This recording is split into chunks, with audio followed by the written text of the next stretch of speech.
Hello everyone, and I'm so glad to finally be able to welcome you back to the RedSeaPodcast. This is episode 51. I'm Dennis, as always, coming to you from a very warm day in Greece, surprisingly. Uh, this is episode 51, first proper episode and proper upload of 2025. Hope you all had an amazing New Year's and an amazing holidays in total. And I'm ecstatic, truly, to finally be back. And finally be back at full force, that is more or less. Excuse the mess that is my hair, for those of you that are watching on video. I know Spotify has video on this automatically now, and I don't really have to put it. So if you are listening on Spotify, which by the way, if you haven't, you can check out in the description with everything else. If you're new and you like what you see, there is a catalog of vlogs, videos with guests, interviews, which an announcement is coming very soon for the next couple of episodes of the Red Sea Chronicles series. And anything and everything you want to find is cataloged on YouTube. Like and subscribe if you like what you see, of course. We are on Instagram and Twitter with constant updates for any news and any interactions. Honestly, this show is just a welcoming community, a more welcoming community than I could have honestly ever even begun to imagine. I'd like to say we hit our ultimate goals of triple digits on all the main platforms. 100 subs on YouTube. We currently sit at 109 last time I checked. In a span of 8 months is something I will forever be grateful for towards all of you because it's an insane feat to achieve, and I don't think any words can express the happiness that ran through me when I did see those triple digits on YouTube. And it's only up from here. 2025 is going to be our year. It's going to be this show's year, and we are going to break records like no one's ever seen before. I think it's safe to say. Now, uh, we are also on Patreon. Uh, Anything and everything on the Patreon. The rewards are slowly being adjusted. I need to make a few more adjustments that I probably will after this show. You get benefits that don't really affect the show's content because I don't want to just put people on a higher pedestal. And anything you give on the Patreon, if you want the extra content or not, if anything and everything, will solely go for this show. Whether that's a mic, whether that's better equipment, whether that's a subscription for this thing right here, which is expensive as fuck. So expensive. Uh, and all you can imagine regarding the show. Anything you have the uttermost kindest of checking out the Patreon and participating will be given back tenfold. I think that's about it with promoting. You can find anything down below. And today I did want to just quickly go over some transfer names that have been said and go over a keep, loan, sell sort of idea. But first, there is, of course, a major need to talk about the game. Panaitolikos Olympiacos, we won 0-2. 2 as expected and as it should have been, with a converted LKB penalty at the 45th plus 5, and a pure just rocket, I'd say, by Chiquinho in the 70th minute. Chiquinho, who of course has been rumored by more or less unreliable sources to be wanted by some teams over in Asia and Besiktas. If you want my honest opinion, Chiquinho is not going anywhere for the time being. Uh, and yeah, did what we had quite comfortably, I'd say. And honestly, when wins like this happen and either the opposing fans just whine and cry for no reasons, and it spites, especially the Panathinaikos fans, even more. I would lie if I said that I don't enjoy it, even in a so much bigger way, so much bigger perspective. Jonakis didn't really need to do much today. He got threatened like once, I think. Carmen Biancon did kind of hear it from Mendilibar. Uh, some of his outbursts, someone said on Twitter that it really was reminiscent of Coach Barjokas.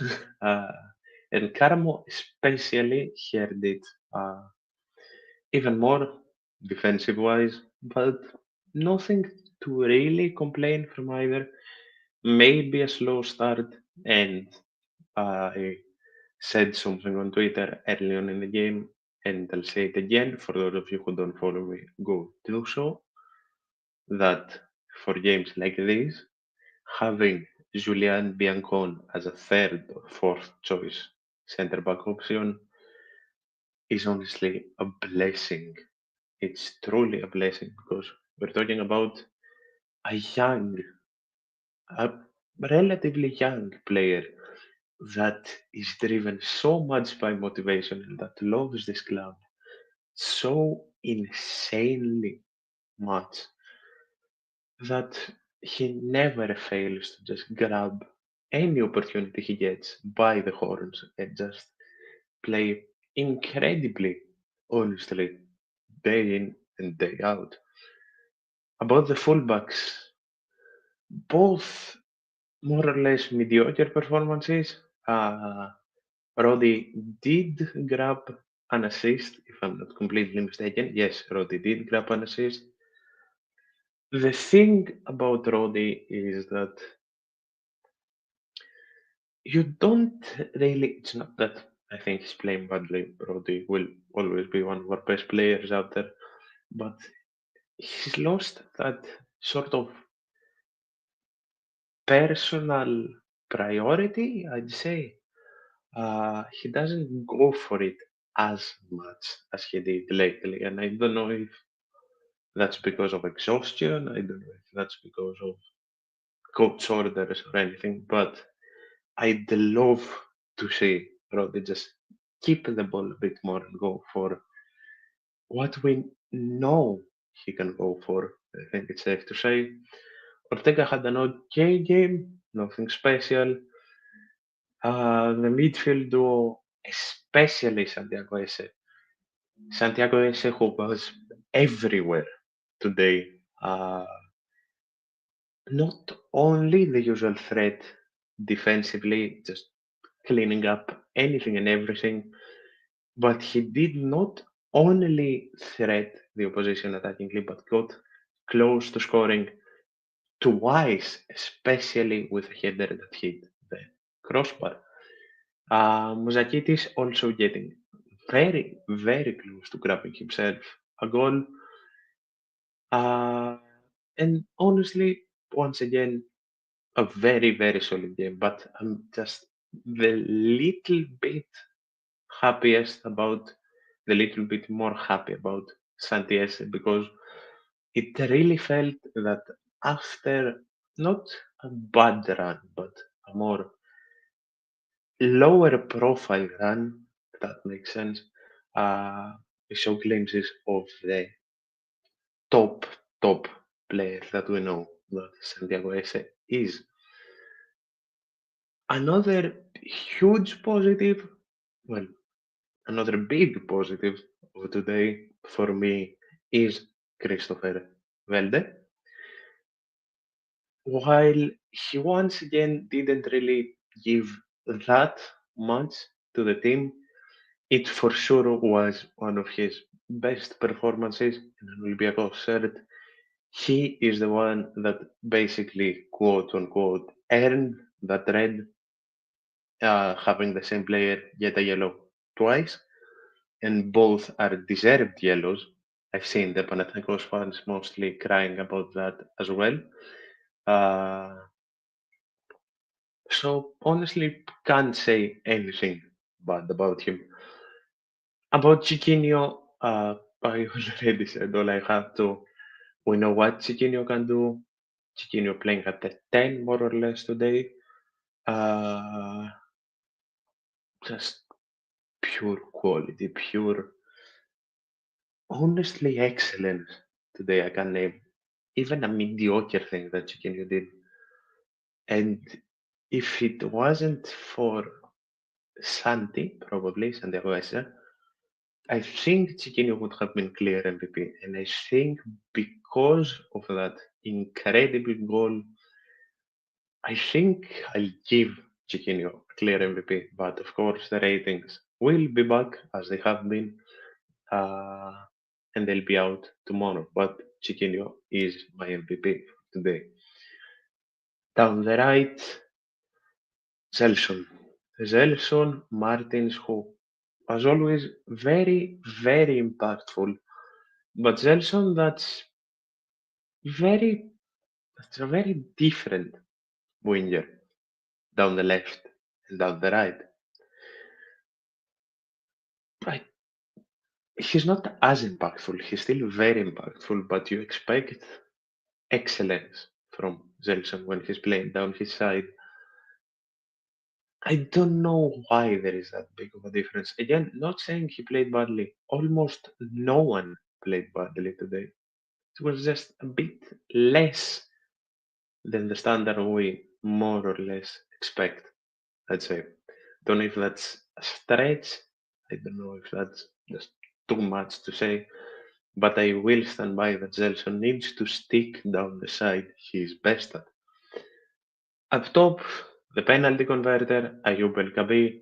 Ayub El Kabi, who for some reason just made the Panaitolikos fans even more salty.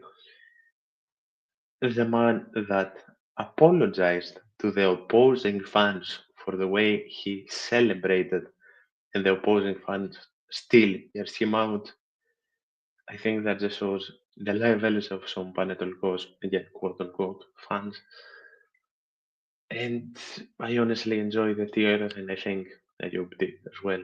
But it's at the very minimum you can call Ayub's actions commendable because let's be honest with ourselves. When have we ever seen uh, a player scoring a penalty and apologizing for his celebrations to fans of the club that uh, have that he has no relation with? It's honestly just amazingly commendable. I see the comment. We'll discuss this privately. We'll discuss this privately. Um, Sample wise, uh, Haralabos Kostoulas coming in for Christos Mouzakitis. Babis, who, while he didn't have that much time today, had also a very, very solid game. Danny Garcia coming in for Zelson Martins. Danny managing to impact the game amazingly, especially in the back. Uh, just as soon as he came in, Papaganellos and Stamenic coming in at the 81st together, and Roman Yaremchuk.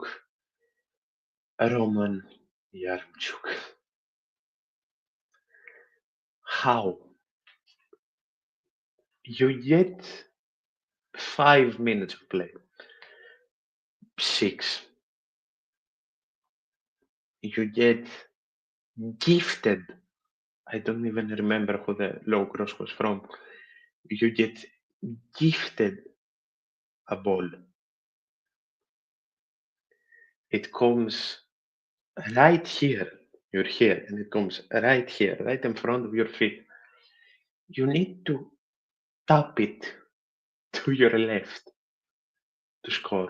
The keeper is in nowhere land, and you need to tap it to your left to score, and you send it out of play. How? How? In what absolute universe? Like, I know football isn't the easiest thing, and I know that's a cliche thing to say, but I feel like I could score that, and I think that many people watching this and listening to this could have easily came out and scored that. I don't know. I honestly don't know anymore. And I I keep seeing articles. This is related to the game, and this is related to the journalist talk that my lovely girlfriend mentioned. It's been SDNA, and it's now been Sport FM. I Up until a point, I'll talk about Anthony.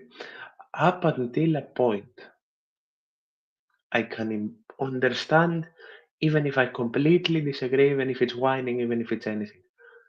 I can sit down and completely understand that, okay, fans can say more or less whatever they want, especially if they have zero platform, if they're on their personal accounts, even if friends follow them, they can say whatever they want.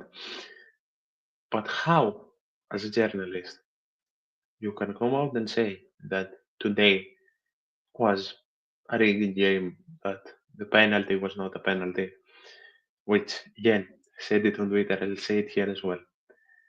The rules now state that if the hand isn't in a natural position and a hand that's here is not in a natural position touches the ball, that's a penalty. That's written off, yes, it's done and dusted, that's given as a penalty, and it was a penalty. How can you say that that's not a penalty? The red wasn't deserved, and that Sidiropoulos, of all people, they were just the team that put out an announcement, may I remind you, a few weeks ago against him, referring us for reasons known to many, at least. Uh, I don't know how some people have jobs in the journalist field. I really don't. Well, I do, but I don't know how people can just go on with their lives being lackeys of some people. Thank you for the congratulations on the 100. Uh, I said it earlier in the show. It's incredible to me that this show has reached 109 in 8 months. It's insane. And I'll take every chance to thank everyone that made this happen. So thank you. Um, He's not a footballer. I wouldn't be surprised if Yaremchuk was a secret agent at this point. Uh, did Sideroglou say something today? Did I miss something? Or are we talking about in general? And about the handball rule, I agree that it's stupid. I agree that it's changed countless amounts of times, but it doesn't change what it is. Some things are written as rules, whether we like them or not.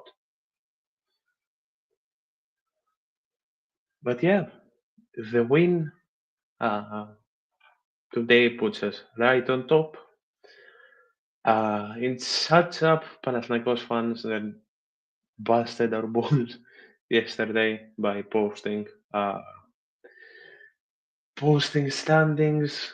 They were first for half a day, and that's the closest they'll sniff to first place in football. Um, then it's Ike on a -3 from us, and it's Pauk on a -4. Uh, and then it's chaos. Aris has completely fallen off, and they will just keep falling. Panaitolikos is a more shameful club than I thought, and I think they'll stay stale. Ofi are rising slowly with two huge wins in Thessaloniki to note down from this season, and so are Asteras, honestly. Going lower doesn't really matter anymore, at least in my opinion. Shark Trade is coming. Still think you're our toughest threat. I stand by that. But I'm growing in confidence more and more as time goes on. Our next game is at home against Aris on the 11th. Aris that had two reds, if I'm not mistaken, last game. I need to actually go and check that. Uh, Let me see who will be missing from the game next week. Alvaro Zamora and Fabiano got the reds. So two very notable absences for Aris next game out, which should hopefully mean a comfortable victory, same as the game against Atromitos. Of course, if I remember correctly, there is a game between the 11th and the 19th, and that's the cup, which is yet to be drawn because Panathinaikos and Atromitos still have to finish up their tie that was postponed because of the death of the late great George Baldock. Uh, so we wait and see on that. That's it, more or less, game wise. But the show is nowhere near done because a shit ton of things has been happening transfer wise, and I do have a whole handwritten list to go through to not forget anything. And as I said at the beginning of the episode, I do want to sit down and do a little keeps alone. And I want all of you, whether you're listening now, whether you are watching this later, or whether you are on Spotify listening to it, you can also leave comments there now to give me your own keeps alones of the squad and who you'd realistically, more or less, bring in. Or just tell me if you agree with mine. The most notable thing to to go for is that William has been gone for a couple of days now. I wish I knew where he's going. I haven't kept up with his rumors. People said that he wanted another contract in Europe, but the most likely destination is the MLS. Uh, so yeah, it was the first correct uh, termination. I wish it didn't have to be a termination, but at least we got rid of more or less dead weight. Uh, and we need to keep moving on with getting rid of more dead weight. Speaking of dead weight, of course, the notable absences of today were Masouras and Oliveira. Of course, I'm not calling Masouras dead weight. There is some talks that Masouras will be joining Kostas Fortounis off in Saudi, but I don't know how true that is. I'll say my opinion on that going down the squad. Uh, but the dead weight, of course, is Sergio Oliveira, who will either be heading out to the MLS or in Saudi Arabia. The most probable uh, destination, as far as I know, again, my words on this are not concrete. Some of these are opinions. Some of these are things I heard. So whatever I say, take it with a grain of salt, as always. I hope that we do get an announcement about Sergio Oliveira off to Saudi very, very soon. Uh, Roman Yaremchuk has been rumored to join a Turkish club that I can't for the life of me remember the name of, and I apologize for that. Uh, Also, a deal that would be a win-win for both parties because, as we can see, Yaremchuk will probably give nothing to this club. And another man that, in my opinion, should go, and I'll get into this more, is Christopher Velde, who has also been rumored to head off to the MLS. That's just a rumor, though. Nothing has been said more on that.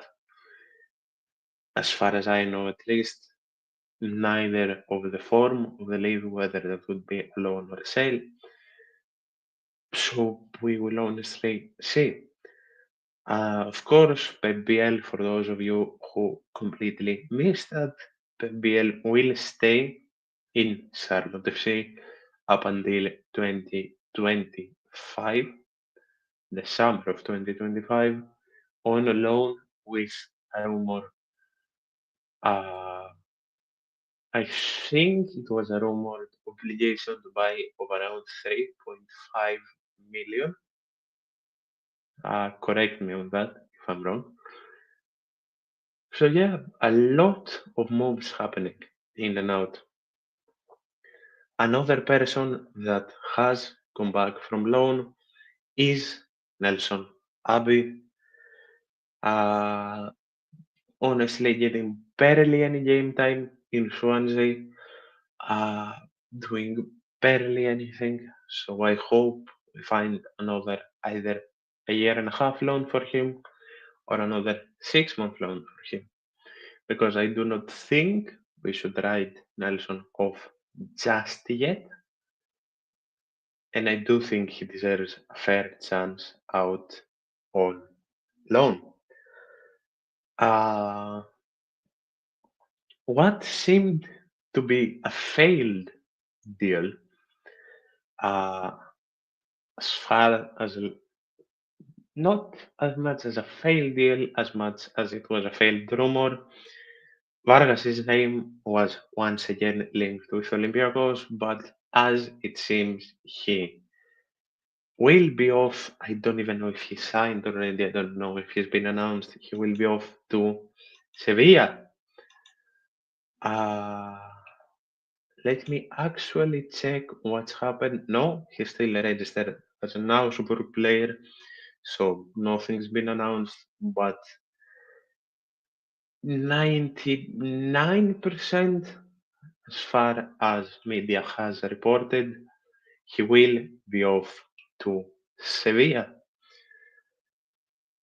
Marcus Edwards' name was also discussed for a while. I think we all knew that that wasn't really something that was gonna come out as being concrete. Maybe at max it was gonna come out as being pure interest. I think, uh, but again, I never really expected Edwards. For those of you who don't remember, Edwards was linked with us in the summer as well, but that never really happened. So yeah, um,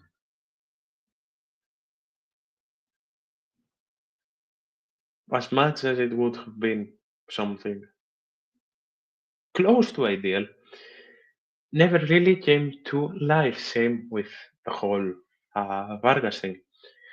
Now, something that has been a bit divisive, to say the least. Ioannis Pitas, the Cypriot centre forward, the 28-year-old playing at Ike, I think is how you pronounce this team's name, or AIK, not to be confused with our own Ike, has been honestly heavily linked with the club. I don't know if it will uh, come to be. I Peters is such a good addition, in my opinion. I've heard both ends. I've heard that he's going to be a quality rotation player. I've heard that he's a useless addition. Excuse me. My voice is dying. I haven't done this in a bit. I don't know. I can't sit here and say that I like him. Can't sit here and say that I hate him. Haven't watched him enough. If he came in, I'd guess he'd come in as a third choice. Yeah, that's exactly what I'm building towards. If he came in, I guess he'd come in as a third choice center forward to replace the struggling Roman Yaremchuk, and I doubt he'd be any worse. I agree that he wouldn't be worse.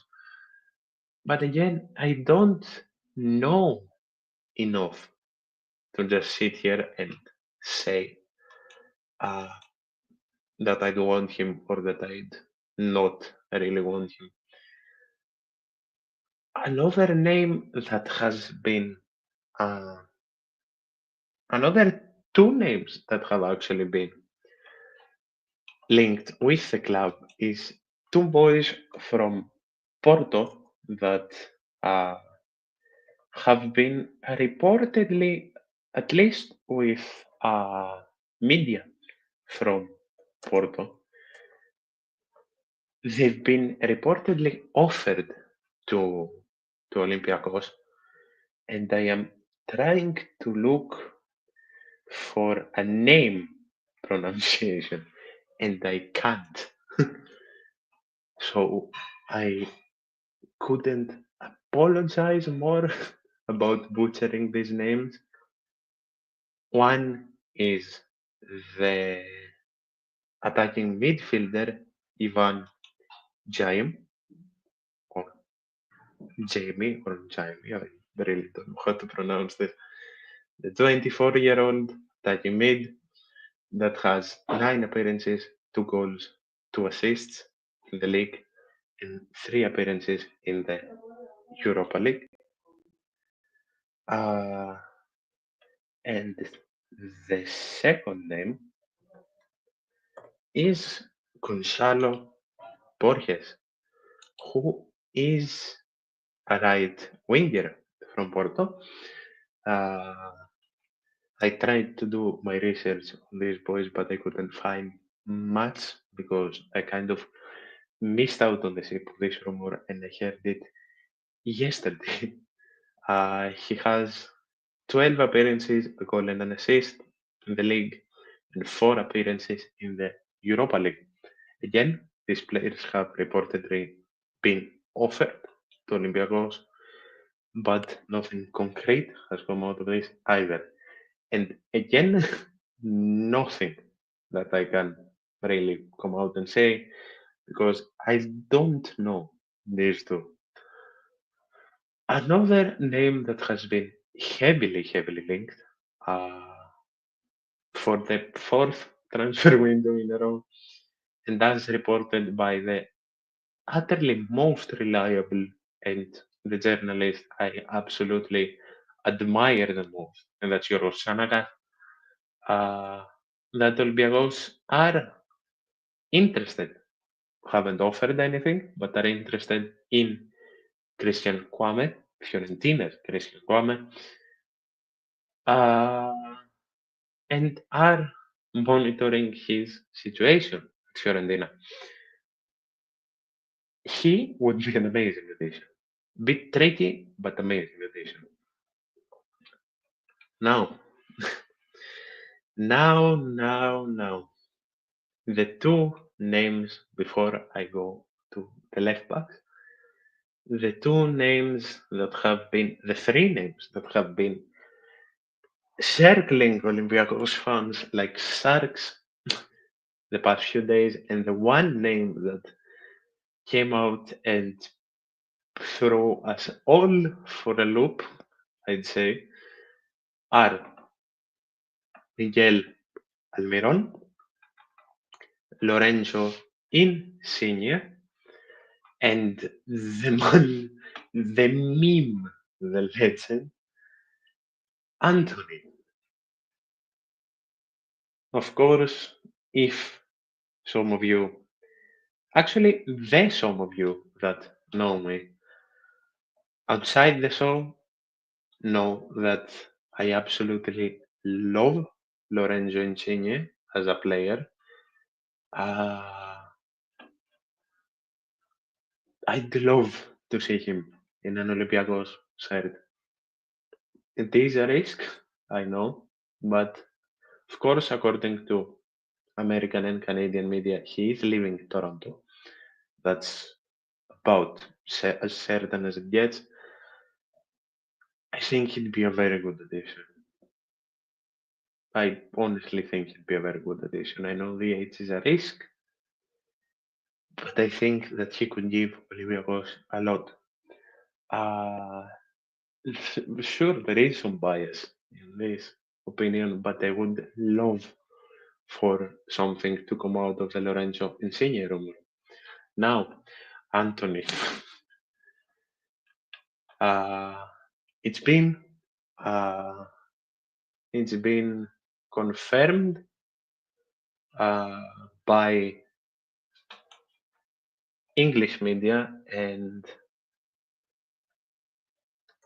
the man that the reporter that I admire a lot, the man that has worked for uh, Sun, the man that has made an appearance both article wise and himself in many of the biggest media in England, and the man that, of course, has worked many times uh, as a co host in the award nominated 307 International podcast, and a man that I've met, Kostas Giannos, confirmed that Olympiacos is the team that's mainly interested in bringing in Anthony on loan.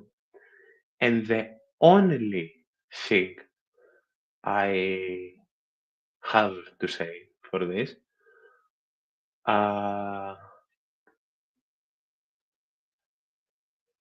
is if this comes true, because as it seems, it is going to come true. I don't know if he'll come, but it seems like we will try and get him in on loan. Those of you that can look another person in the eye or type in their phone that you don't want Anthony the player. I'm not talking about Anthony the person and outside influences that I can respect as an opinion, because we've seen many times that players in Greece don't really take football seriously that I can listen to. But if you tell me that you don't want Anthony the player because he didn't do well at Manchester United, you are, how do I say this as respectfully as I can? You're delusional. Anthony is a unique player. Anthony is a unique personality, but if you think he can contribute in the Greek Super League and the Europa League at the level that we need him to, you are a bit out of your mind. Now, again, if there is doubts about Anthony the person, that I respect. But if you think that we don't need Anthony, that we're fine as we are and looking at other options, while in the team we just have Gelson, Velde, and not even Masuras at this point, I don't think I have much to say. It would be the most content filled transfer that we've seen in a hot minute, I'd say. We'll see. We'll honestly see. I'd love for it to happen. I can't even lie. I'd love for that to happen. But the only bad thing with that transfer coming through, of course, is that he'll come in on loan for what? 6 months? And then he'll go back to United. And then we'll be all at zero again looking for wingers. The thing that needs to happen, and we all know that, is that uh, we need to find a stable winger that we can keep for years. But if push comes to shove and Anthony is the one we bring in, I don't think, at least on paper, that there is much to complain about. Another name that has been connected with Olympiacos and that I would love, but again, we know the player, we know his feelings about Greece and everything, is Charalambos Lykogiannis, a player that I've admired for a while. For me, an extremely quality left back, which is a position that we are hurting massively, uh,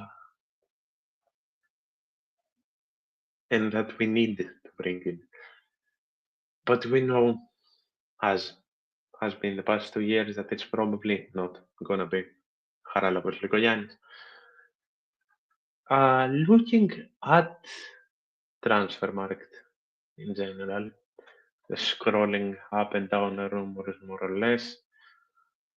Another name that I can't really speak about because I don't know much about is Jordi Matengo, who is another left back that's been linked with the team. Some people like him, some people don't like him at all. Uh, we'll see. What's for sure is that we do need a left back. Now, to slowly finish off and to not get dragged down the rumor hole more, and I hope that segment wasn't too insane for you, and I did put as much of a comedic spin as I as I could into it. Um, let's go through the squad and see who we keep, who we loan, and who we sell.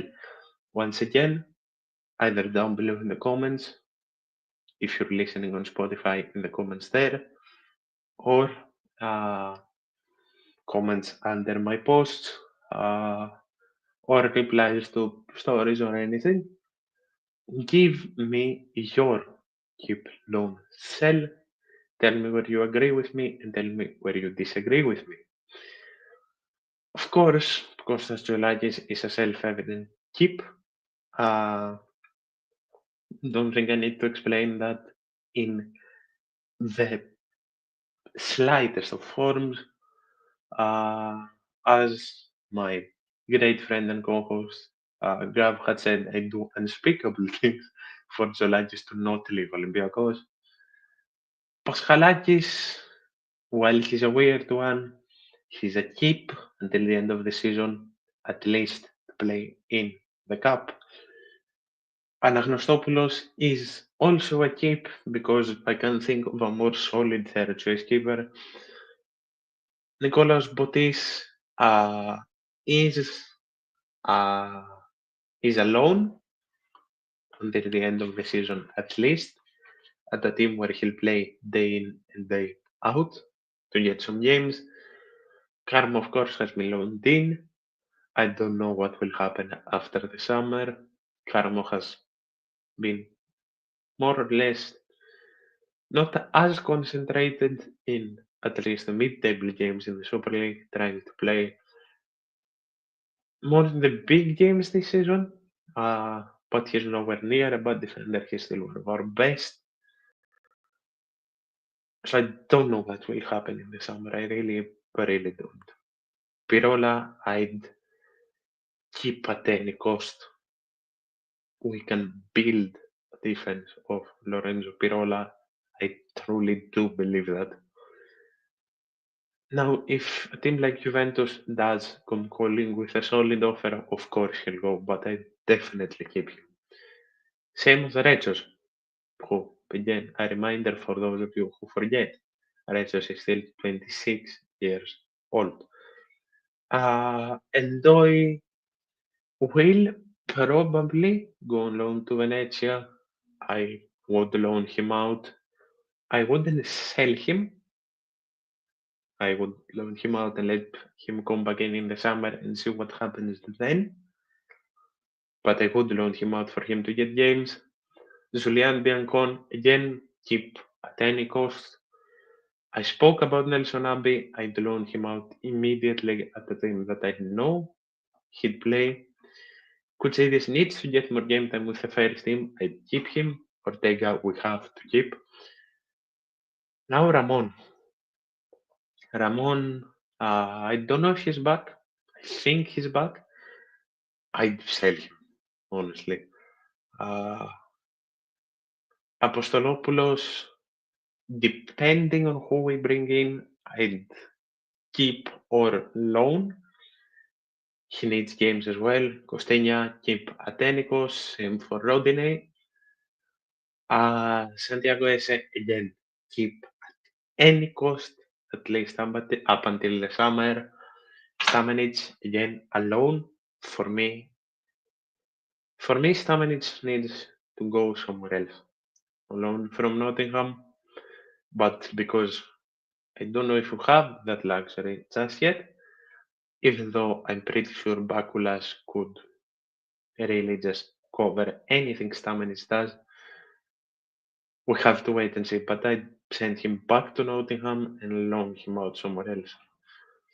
Bakulas needs to play with the first team way more.